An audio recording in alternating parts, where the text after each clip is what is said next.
கும்பகோணத்திலே மாசிமக திருவிழாவை முன்னிட்டு சென்ற வருடம் உயர்நீதிமன்ற மதுரை கிளையிலே கும்பகோணம் நகரத்தில் உள்ள அனைத்து மதுபான கடைகளையும் மூட வேண்டும் என்று சொல்லி வழக்கு தொடுத்திருந்தேன். வழக்கில் சென்ற வருடம் 2 நாட்கள் விடுமுறை விட்டார்கள். அதேபோல் இந்த வருடம் விடுமுறை எதிர்பார்த்தும் விடவில்லை. அதற்காக அவசரமாக ஒரு வழக்கினை சென்னை உயர்நீதிமன்ற மதுரை கிளை தாக்கல் செய்து இந்த வருடமும் மாசிமக திருவிழாவிற்கு நகரத்தில் உள்ள டாஸ்மாக் கடைகளை விடுமுறை செய்ய வேண்டும் என்று கேட்டதன் அடிப்படையில் நீதிமன்றம் உடனடியாக கடைகளை மூட சொல்லி உத்தரவை பிறப்பித்துள்ளார்கள்.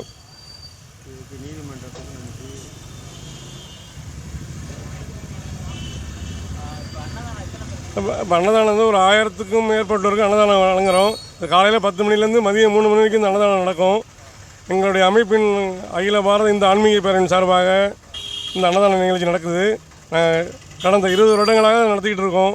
இந்த வருடமும் இப்போ அன்னதான நிகழ்ச்சியை நடத்திக்கிட்டு இருக்கோம். இந்த ஒரு இடம் மட்டும்தான் நம்ம ரெகுலராக பண்ணுறது. அது 12 ஆண்டுகளுக்கு ஒரு முறை வர்றது தான் நாங்கள் பல இடங்களில் பண்ணுவோம். இந்த மாசிமக திருவிழாவுக்கு மட்டும் இந்த ஒரு இடம் தான் நாங்கள் ரெகுலராக பண்ணுறது. 2 வேளையும் உண்டுங்க. சாம்பார் சாதம், தயிர் சாதம். மதுக்கடை கடை மூட சொல்லி உத்தரவு பிறப்பிச்சிருக்காங்க. அதுக்கான உத்தரவு நாங்கள் வந்துருச்சு. ஆமாம், கும்பகோணம் நகரத்தில் உள்ள கடையை மூட சொல்லிட்டாங்க.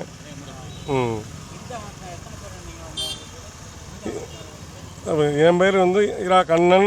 நான் அகில பாரத இந்த ஆன்மீக பேரனுடைய மாநில இளைஞரணி செயலாளராக இருக்கேன். மற்றும் எங்களுடைய மாவட்ட செயலாளர், மாவட்ட தலைவர், நகர தலைவர், ஒன்றிய தலைவர், ஒன்றிய செயலாளர் எல்லாருமே பொறுப்பாளராக இருக்காங்க. எல்லாம் சேர்ந்து தான் அன்னதானம் போகிறோம். இது வரைக்கும் குறைஞ்சபட்சம் இப்படி தான் வந்து விடிய காலையிலேருந்து ஒரு 40,000 பக்கத்தில் வந்திருப்பாங்க. இந்த மழை விட்டுருங்கனாக்கா இன்னும் ஒரு 50,000 பேர் எதிர்பார்க்குறோம். மழையை பொறுத்தா இருக்கு இன்னும் சுற்றி எவ்வளோ பேர் வருவாங்கன்ட்டு. இது வரைக்கும் வந்துருக்கு ஒரு 40,000 பேர் வந்திருக்காங்க. ஒரு 80,000 பேர் நாங்கள் எதிர்பார்க்குறோம்.